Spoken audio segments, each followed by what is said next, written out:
Hello everyone, I'm Dalton Burdett. I'm Ryan Warner. And we are the Movie Nights. Well, some of them. If you're watching this because you want to hear our uncensored and unfiltered thoughts and opinions about the world of movies, so kick back, grab a snack, and thank you for being a part of the conversation. Oh. Almost fucked it up. That's like walking and you just kind of stumble, but you catch yourself. Yeah. It's like you're left on red, but then she responds with, sorry, I was busy. And it's like, okay, yeah. We almost fell, but we did it there. How are you, man? I'm good. How are you? I'm good. Just living the dream.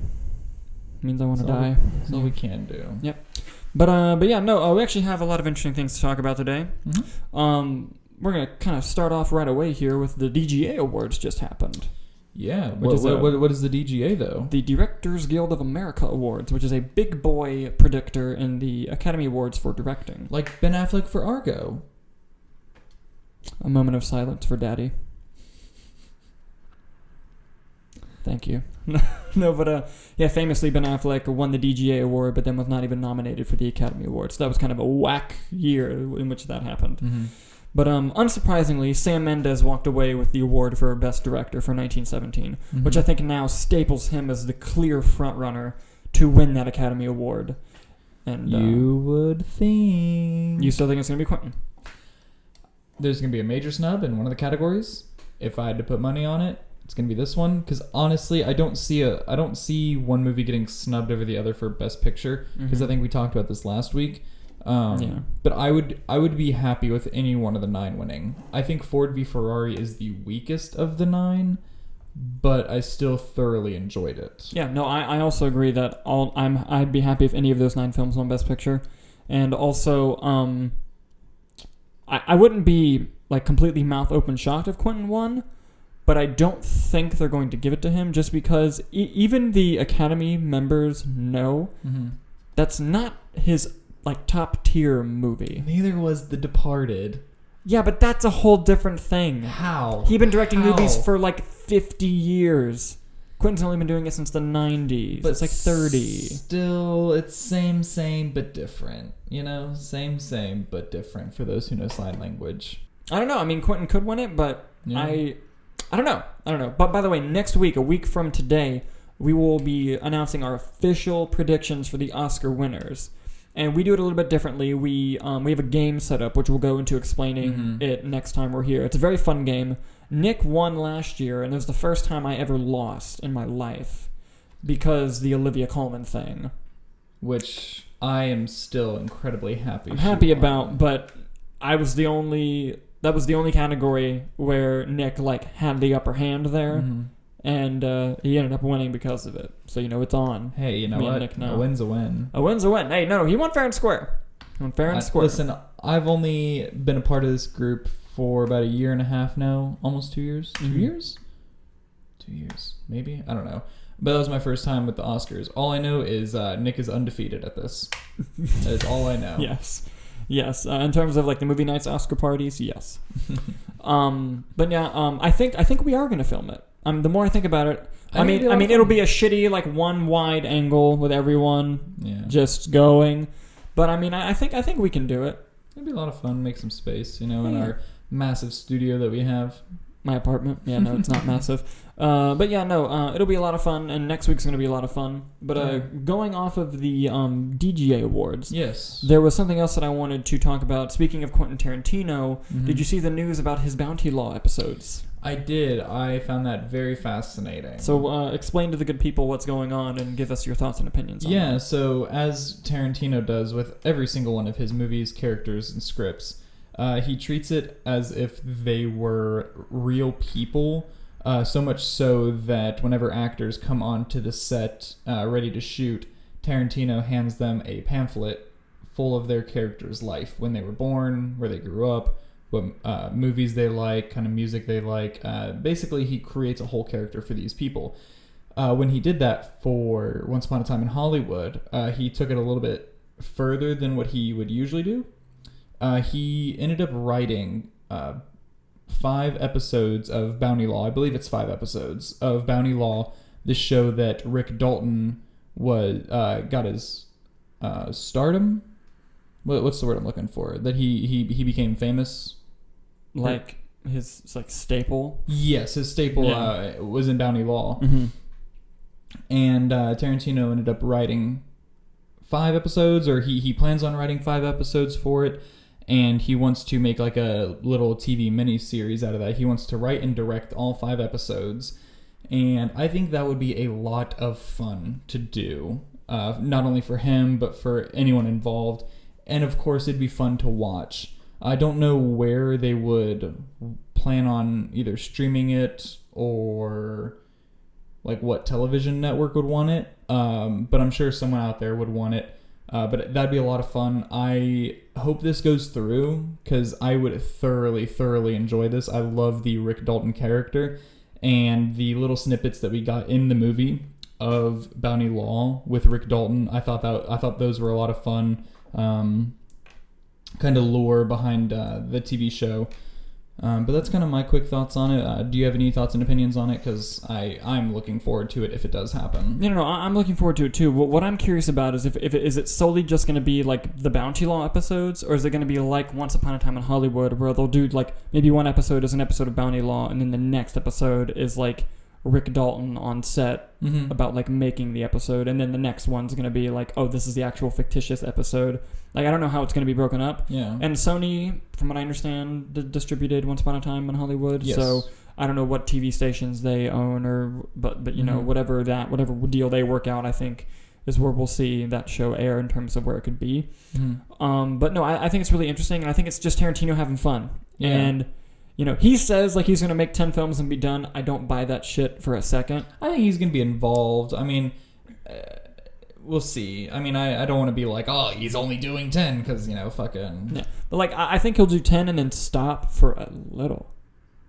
But he's not just going to stop. No, I mean, I know he still wants to write and do all this shit. And the past few weeks, he's come out and said a lot of different shit. Like, he wants to be involved in this and that and this, and...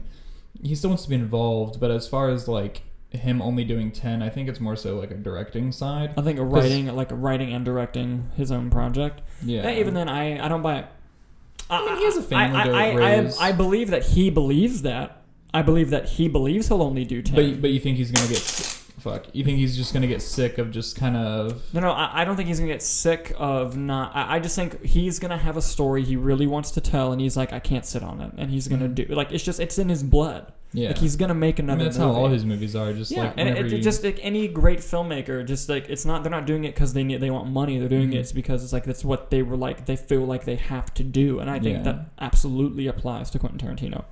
And I think that he will direct more movies after the 10, and I think we'll see him take a break for sure. But I think he'll write and direct more movies because that's I don't know. It's just weird because it's not like an athlete where your body can only reach a certain like physical level where you have to retire. Like, look at Spielberg. He's fucking what, 90 years old and still making movies. Not 90, but like he still makes movies, and like you have George Miller is in his 80s and he made Mad Max Fury Road. You know, like age does not have an effect on you writing and directing films. Yeah. And, you know, there's no reason to stop. Unless it's like extremely personal family stuff. But from what I understand, that doesn't really apply to Quentin Tarantino.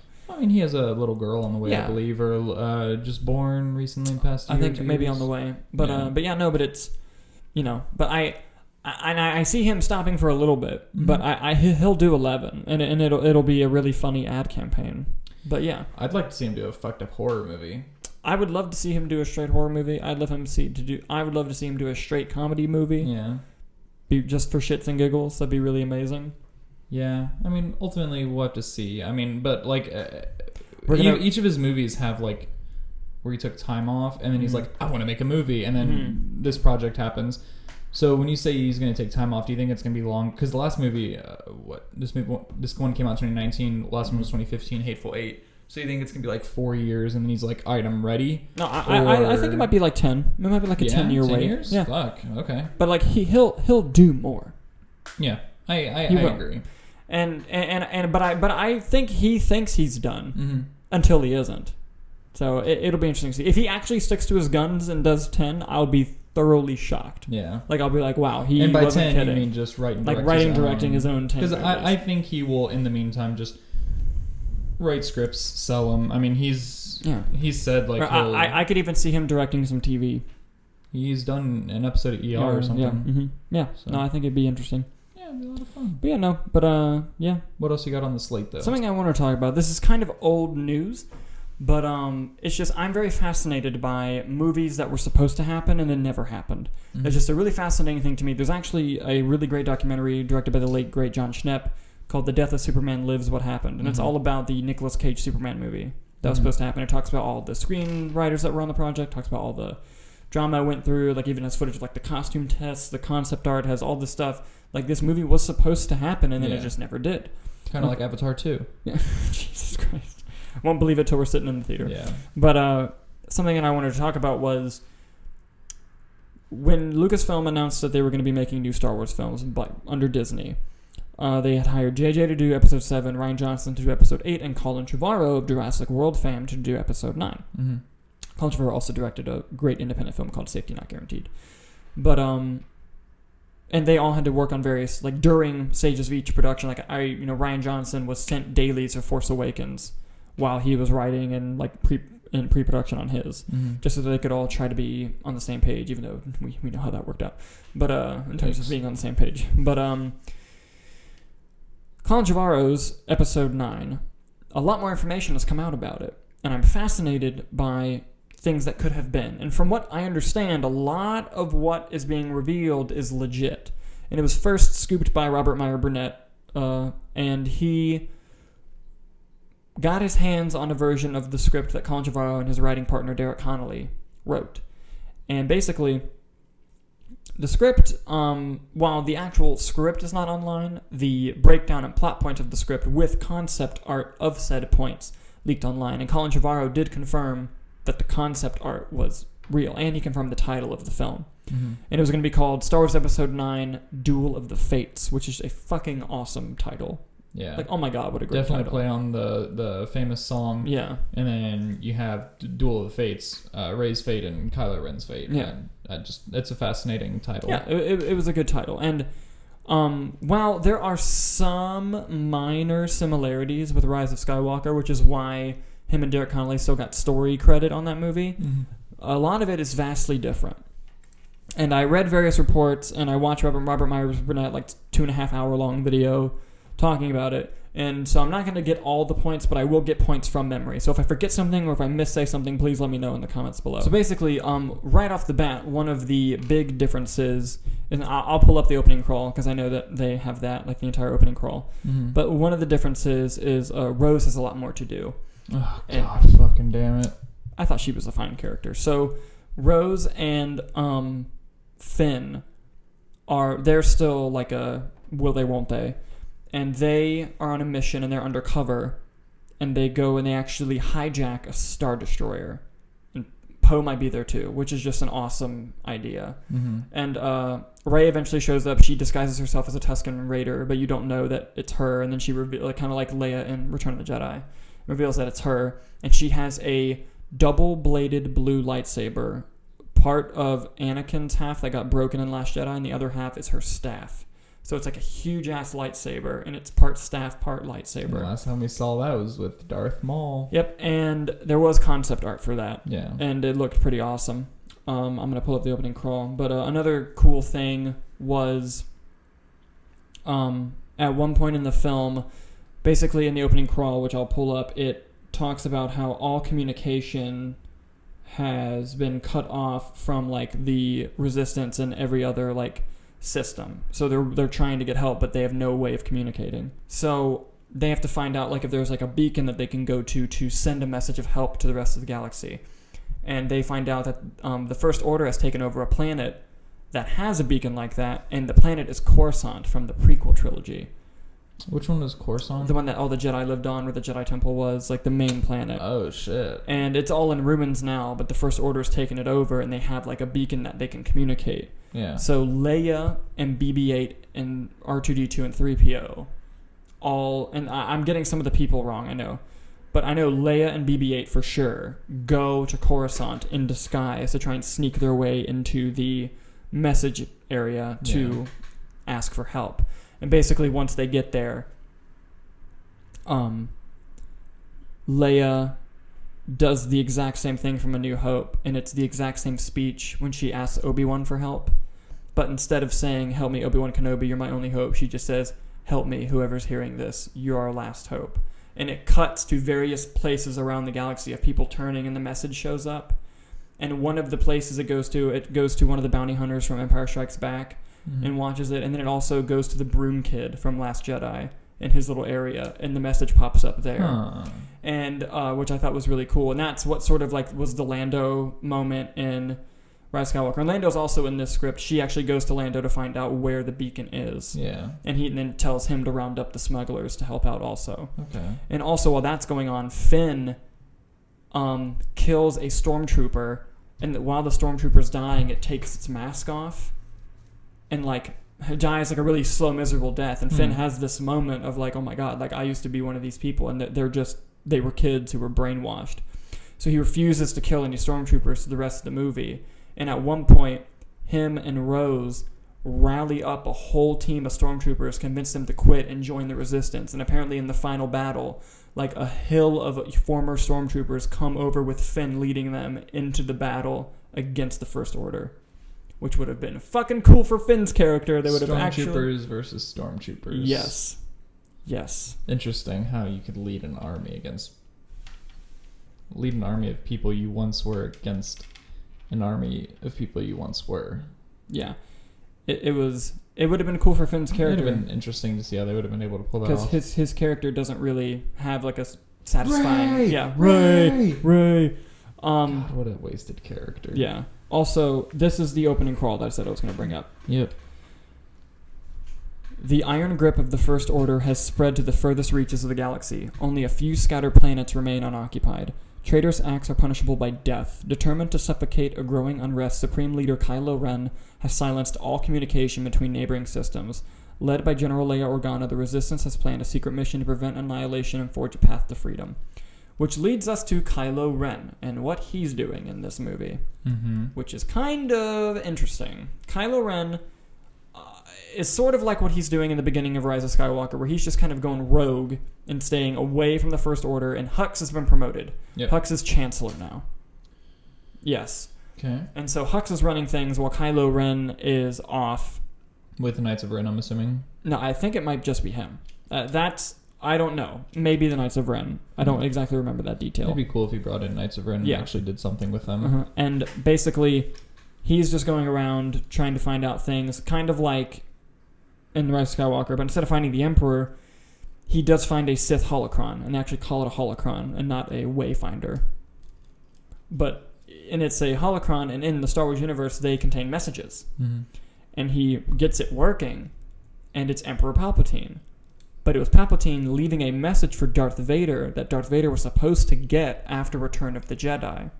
And Palpatine says in the message, I think our plan will work and Luke will turn.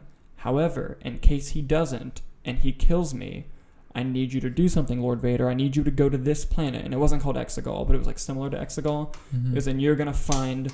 I'm forgetting the name of the Sith Lord he says, but he goes, this is the Sith Lord that trained me. But it's a major Sith Lord. I remember seeing something about that, like in the lore in the books or something. Yeah, but basically, it's very reminiscent of Obi-Wan Kenobi in Empire Strikes Back saying, there you will find Yoda, the Jedi Master who trained me. But it's supposed to go to Vader, and then the holocron reads Kylo Ren. It's like, you're not Vader, and it like hits him with some poison, and it like fucks up his whole look, his whole face. And when he goes to find the Sith Lord, he's there, and he's like some alien creature. And they make him a brand new mask, but it looks different from his original mask. And he trains with the ultimate Sith Lord, basically. It'd be cool to get like a dark side version of the Yoda. And speaking of dark side version of the Yoda training, they do the exact same scene from Empire Strikes Back where Kylo Ren goes into a cave and fights Darth Vader. That's fucking rad. But the thing is, Darth Vader kicks his little ass and hands him his ass in his vision. Yeah. Which kind of is what showed him he wasn't ready to go in a fight. Also, another really cool thing is Luke's Force Ghost played more of a major role. And in this movie, he would visit Rey and just train Rey, much like in Rise of Skywalker, except with Leia. But he was also kind of haunting Kylo. He would randomly just show up wherever Kylo was and be like, what are you doing? Stop doing this. If you just stop now, they'll forgive you. Please, for the love of God, basically just go and turn yourself into the Resistance and just stop all of this. Like, the whole movie, Luke is jumping back and forth, helping Rey, and also trying to convince Kylo to stop what he's doing. But Kylo keeps ignoring him, trains with the Sith Lord. And when push comes to shove at the end, and there's a whole lot more that I'm just not remembering, and I can't find the original notes, but all Rey and Kylo and everybody end up at Coruscant. And Poe also goes to a planet where, like, his grandfather or somebody lived, like, that was his thing. But they all end up going to Coruscant, and, like, that's where the big final battle is happening. And similar to Rise of Skywalker, some Force ghosts come and help Rey, but you actually see them. And it was Ben Kenobi, Luke, and Yoda are all helping Rey, but they're also trying to convince Kylo to just surrender. Yeah. While all of that's going on. And with all of that going on, Rey is also is revealed to be nobody still. But at the pinnacle of the fight, when she's still trying to get Kylo, because that kind of connection between them was still there. Yeah. And she's trying to convince Kylo to join the light side, much like the Force ghosts. And literally what it kind of seems like happens is Kylo reveals to her, I know what happened to your parents. When I joined Snoke, my first mission was to kill them. And you find out Kylo Ren murdered her parents. Shit. So then once she finds that out, she's like... zaps him. No. But she's like, well, screw trying to help you. And just murks Kylo Ren. Just kills him. And they tried to bring him back. Didn't work. He dies. Does he give the whole strike me down and no 1,000 Sith shall live in you? Palpatine is not in this version other than the holocron. But I'm interested to know how much, because they'd have to keep like a certain amount from the original script, from Colin Trevorrow's script, to give him writing credit. So I'm curious to know like exactly what, because it sounds like the whole movie is just completely different, which I mean essentially it is, because it's one person's but some of the stuff like Kylo Ren looking for the ultimate Sith, and the Force Ghost coming to help Rey.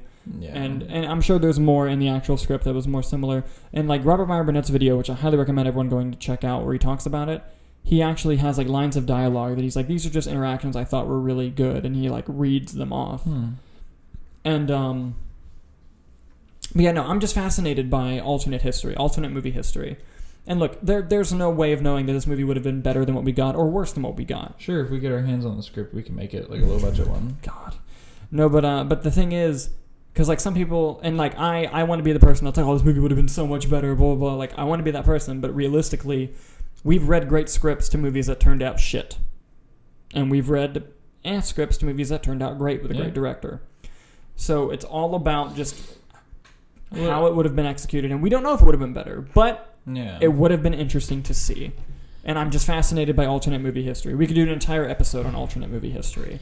Yeah, I mean it's fascinating. I mean I've always hated people that are like, this would be so much better. Like, you don't know.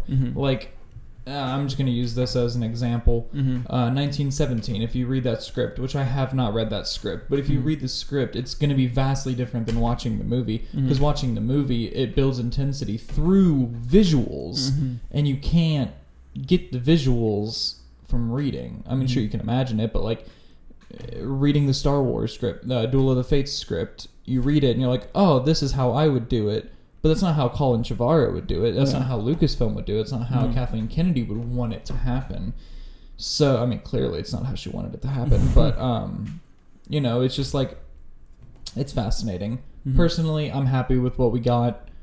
But all these details coming out, it would have been fascinating to watch that movie as well. Yeah, like, and that's how I kind of see it. Because while I don't hate Rise of Skywalker, I was disappointed by it. But even as someone who's disappointed with the film, I can't sit here and say automatically that this version would have been better, because we don't know how it would have been filmed. We don't know. But but like I said, I'm just really fascinated by alternate movie history, and I thought that it would have been a really interesting thing to just talk about and bring up. Yeah, no, absolutely. It's very fascinating. And I got a bunch of this shit wrong, and I know that the internet's gonna be mad that I got a lot of like the specifics that were wrong, because I impromptu brought it up during the episode, and basically there's a lot. Then there are several YouTube channels that like have everything broken down, and you can go get all the specifics there. The general concept. You're here for our thoughts and our opinions, and that's what you're fucking here for. Even we're if gonna get that wrong. To you. But yes. But something else I did see that you did not mention.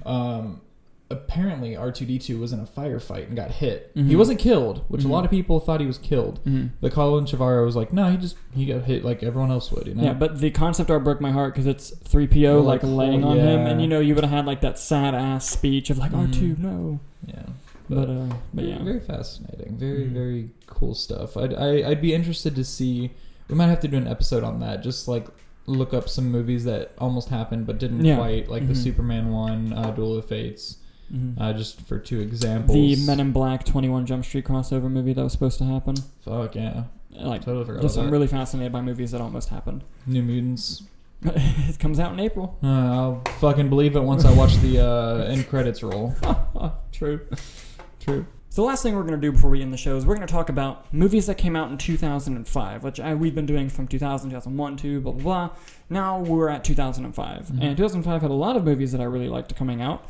But, and I see that face and I already know some things you're going to talk about. Oh, yeah. But I'm going to go ahead and kick off this list. I'm going to get it out of the way right away, get it done first. Star Wars Episode 3 Revenge of the Sith came out in 2005. I was hoping you'd say that because I saw that and was the most memeable of the prequel trilogy. I hate you. The best of the prequel trilogy, General Kenobi. But God, what a fucking gem that is. What was believed to be the last Star Wars movie at the time. You know what? I'll say it.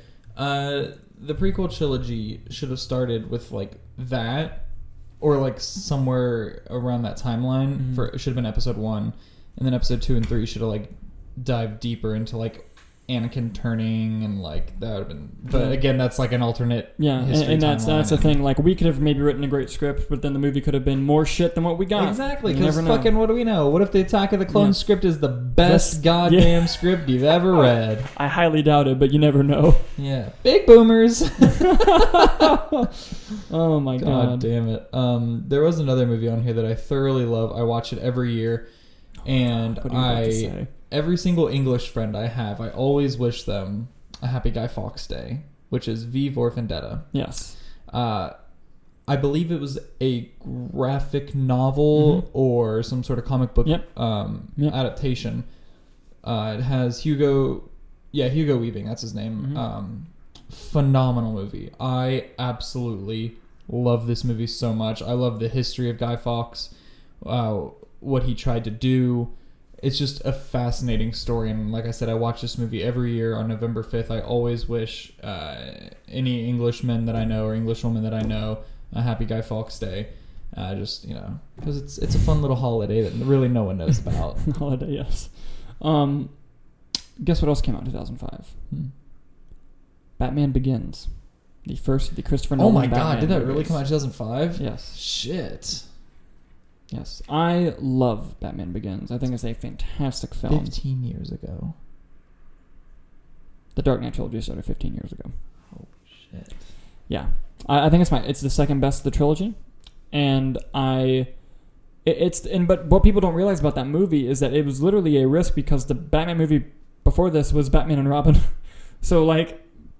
That was the last I know that audience had seen. Yeah. And people were... And the studio was very nervous.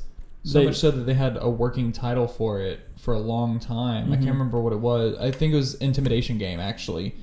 I think that was the working title for it for a really long time. Yeah. And they didn't know what to do. They got Christopher Nolan, who's an upcoming director, Memento and Insomnia, to do Batman Begins. And he is the person who he is now. And this really helped jumpstart him and his name. He took the character seriously. He tried to set it in what he thought was the real world. And I think it worked out for the better. He grew upon these ideas and the themes in The Dark Knight and Dark Knight Rises, but it all started here. And you have an amazing performance by Christian Bale. You have amazing direction by Christopher Nolan.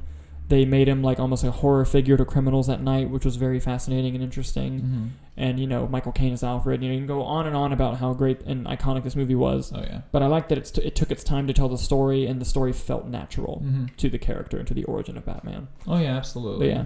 Great movie. I know this next movie, we talk about it a lot, so I know our opinions are kind of the same, but the Peter Jackson King Kong. Oh, yeah. Awesome movie. What a great movie. I thoroughly love this movie. It's just fun. The showdown between the T-Rex and King Kong. God, I just, Yeah, no, it was awesome. What a great movie. It took 3 hours and 15 minutes, too. Great performance by Jack Black. Yeah. I believe Adrian Brody's in that movie too, isn't he? Mm-hmm. Yeah, he did really good as well. He plays like the rich love interest or something. Yeah. No, really great film. I know you don't watch Harry Potter, but Harry Potter and the Goblet of Fire came out in 2005, and it is a really, really great film. A lot of people who like the book don't like the movie because the book's really long, and the movie had to cut a lot out. I've read that book and the movie. They're different, but I really, really love the film. This is probably the first action Harry Potter movie. Okay. Because it's basically in the world of Harry Potter, they basically have an Olympics at Hogwarts, and Harry has to play Quidditch or something like that. No, they have to face dragons and shit. That's that movie. Yeah, okay. Yeah, and it's really the sequences are very thrilling in that film. And I believe, let me make sure. I believe this is the first one that David Yates directed. No, it isn't. He directed Order of the Phoenix first. This film was directed by Mike Newell. But yeah, because David. Does that name mean something?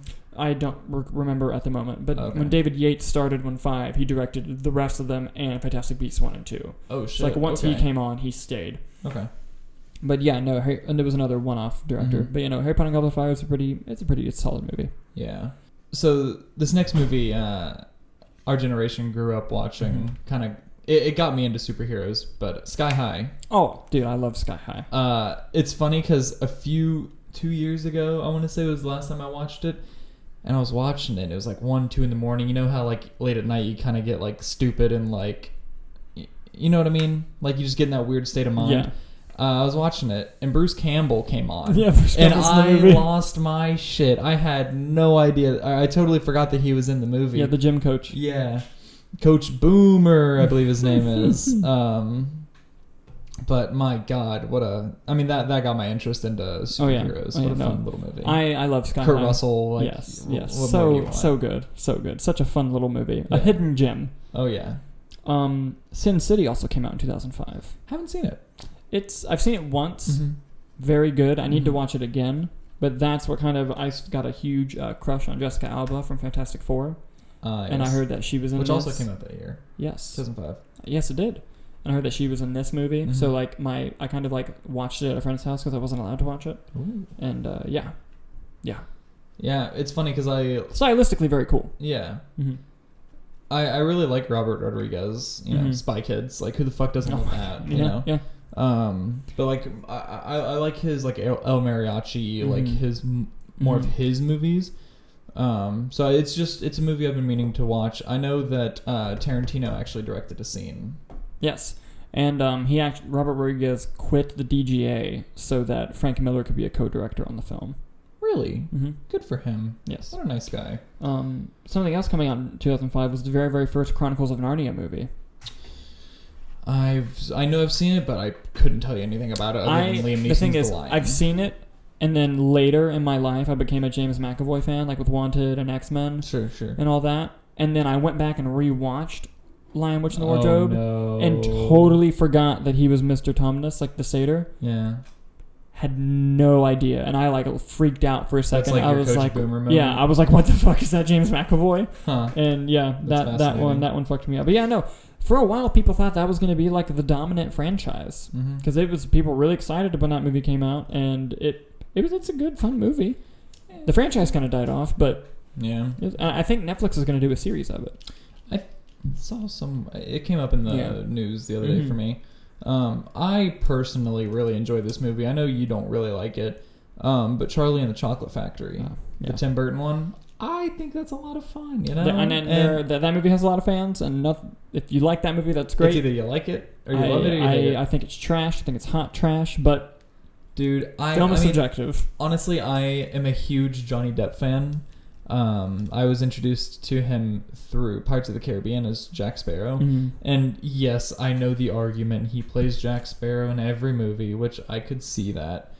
But I don't see that, but I mean, just I guess his mannerisms, the way he talks, a little, not a little, but he's just very flamboyant in his actions. Yeah. But I get a kick out of that. You know, that's his acting style. That's the way he rolls. I'm about it. I'm a huge Johnny Depp fan because of it. And, I have fun with it, you know? Yeah. And I actually watched this one before watching Willy Wonka.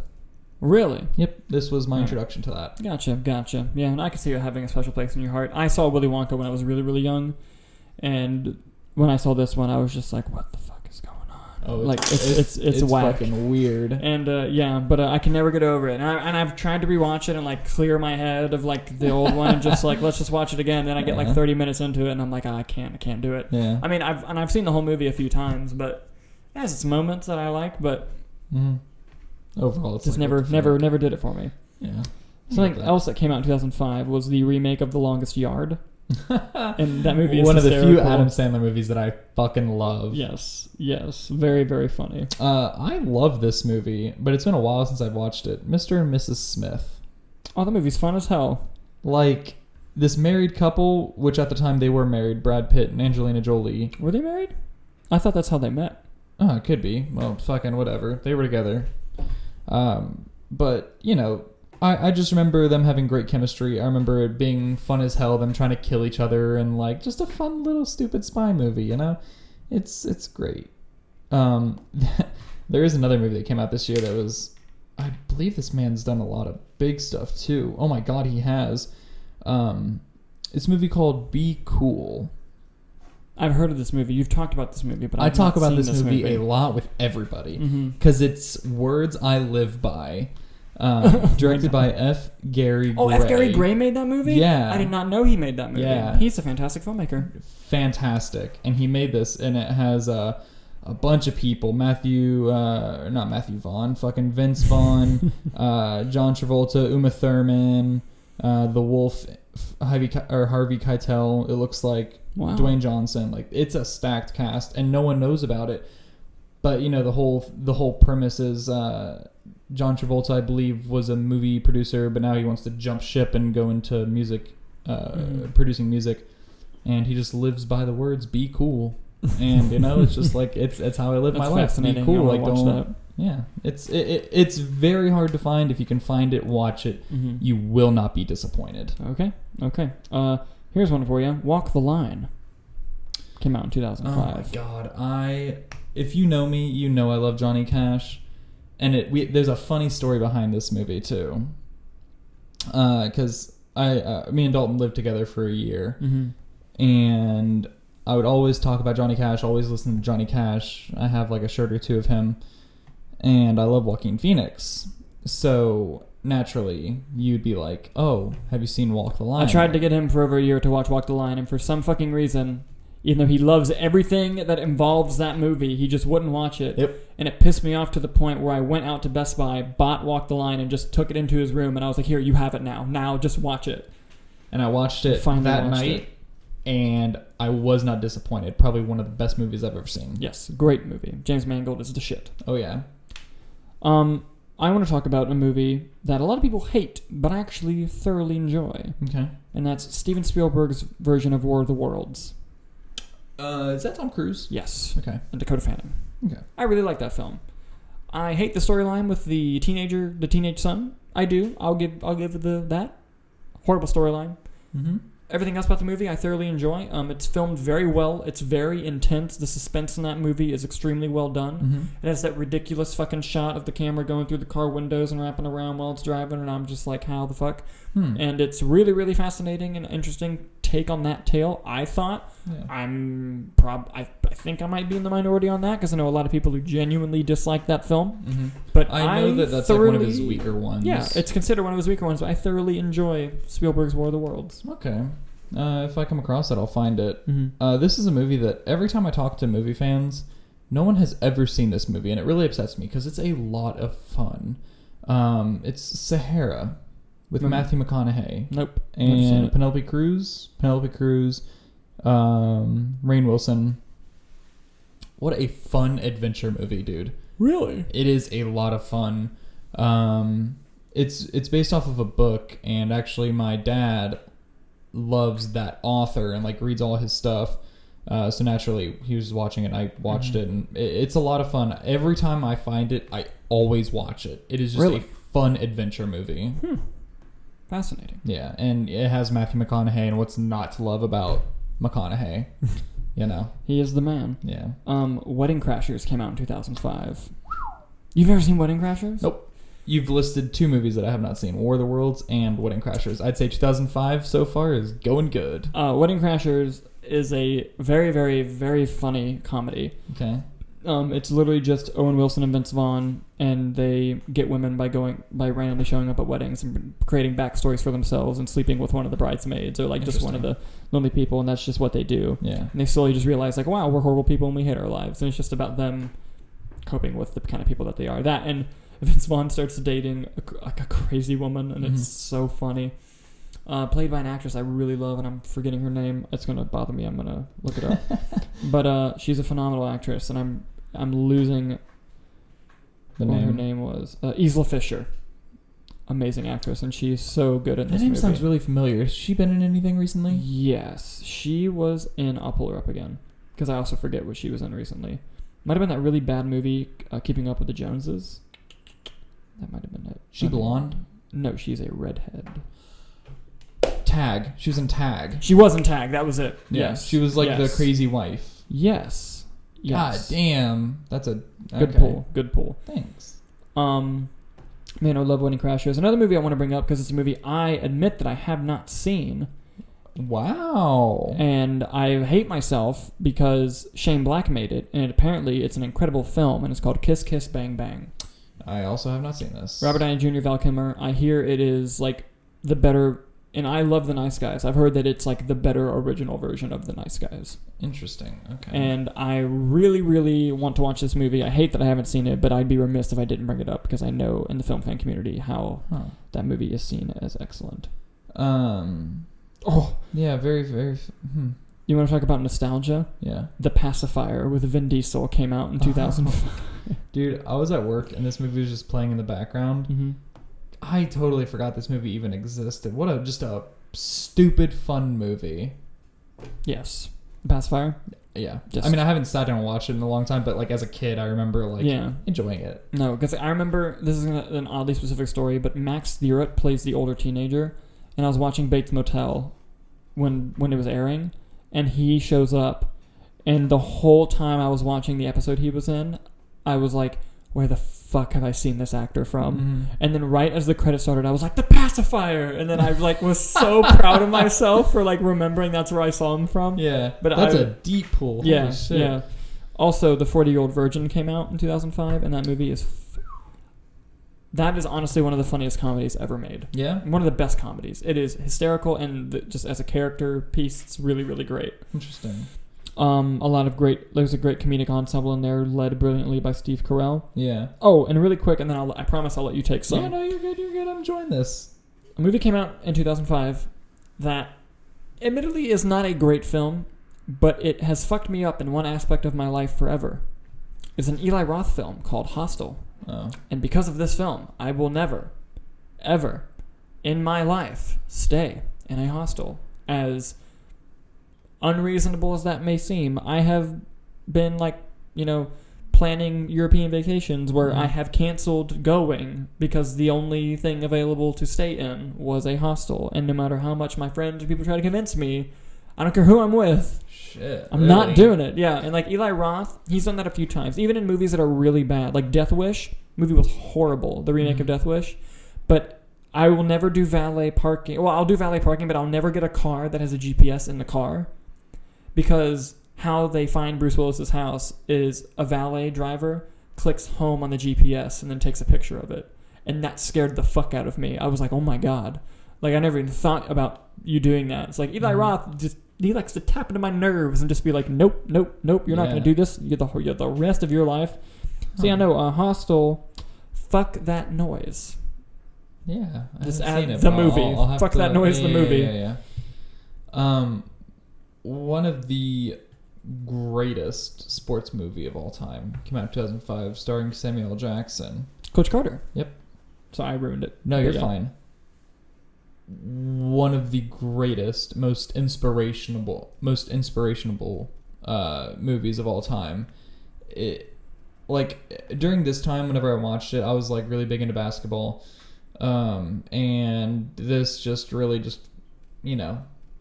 it really hit home for me watching this movie, and I love it. And it'll always have a special place in my heart, especially since it has a very, very young Channing Tatum as well, who you would not recognize. Interesting. So I just looked down at my phone at a movie that came out that year, and I The Adventures of Shark Boy and Lava Girl. You know what? I was wondering who'd bring it up first. You or me. And we have our answer. Oh, God. Robert Rodriguez. Oh, my God, it is Robert Rodriguez. Holy shit. Yep. Wow. Gotta love him. Got to love him. Insane. I didn't know that was him. It's funny because we were talking about him earlier with Spy Kids and shit. Yep. Wow, what the fuck? Oh my God, the really bad Elektra movie came out in 2005. I haven't seen it. The spin-off of the Ben Affleck Daredevil movie. Yeah. Not good. It's even worse than the Ben Affleck Daredevil movie. Hey, take that shit back. He's better than Charlie Cox. Oh, no, he fucking isn't. And I love Ben Affleck. Yeah. And his performance is fine. The movie is just trash. Yeah. No, I just like to fuck with you. Although I've heard the director's cut's not bad, but I have not seen the director's cut. The Snyder cut, some might say. Another 2005 banger, Madagascar, the first one. Are you kidding me? What a great movie. Go ahead. Robots. The cartoon movie Robots with Robin Williams and Ewan McGregor. Is Ewan the... He's the main robot. Oh my God, he is. Yes. Fuck. That movie Halle has Berry, a Mel nostalgic Brooks. place in my heart. That movie was fun and hilarious when I watched it as a kid. Oh yeah, no, I thoroughly loved this movie. This was such a fun movie. One of the last movies I'll bring up, just because there's not a lot that I've seen, but the stuff I have seen I've mentioned. Hoodwinked. Have you seen it? No, but I know of it. Very strange animation style, Mm-hmm. but I want to bring it up because the what's his name? The Wolf, played by Patrick Warburton. The way they play that character and the way his character dynamic is exactly like Fletch. Really? And it is fun as hell. Now, as a child, I never watched Fletch. Yeah. So I thought the whole wolf persona in that movie was a lot of fun, and he got a lot of good laughs out of me. Even a few years ago, whenever I sat and watched it, I was like, "That's funny." And then I watched Fletch, where they got that character inspiration from, and I laughed even harder because I was like, "Holy shit, this is even better than the wolf's portrayal in Hoodwinked." Mm-hmm. But fun little tidbit. If you've seen both, you know it. But if you haven't, you know now. Yeah. Well, I think that pretty much wraps up 2005 films. Yeah. Yeah. Thank you guys so much for watching. It's always a pleasure to do the show. Next week, we're going to have our official Oscar predictions, so we're going to be killing ourselves over the next week. God, yeah. But yeah, don't forget to follow us on social media, Facebook Movie Nights, Instagram and Twitter at @nights_movie, youtube.com/c/movie nights, and we're also on Spotify, SoundCloud, and Apple Podcasts under just Movie Nights. Dude, fucking killing it. Thank you. Spot on. Thank you. We still don't have an outro, but I'll work on it. We'll see. 50 episodes. Oh, this was the 50th episode. Oh, yeah. Well, technically, it's the 51st episode because I misnumbered a long time ago, and I just refuse to go back and fix it because I'm lazy as shit. It takes a lot of work, too, because then you have to go into each episode. Yeah, and it's... fuck that. Yep. No. If we ever make enough money to have an intern one day, that's their first job. I'm just saying. It's going to be 300 episodes deep. It'd be like, hey, go through and renumber these for me, will you? God damn. Awful. That'd be funny. Yes. Yeah. But yeah, no, again, thank you guys so much, and we'll see you next time. Yep. Bye-bye.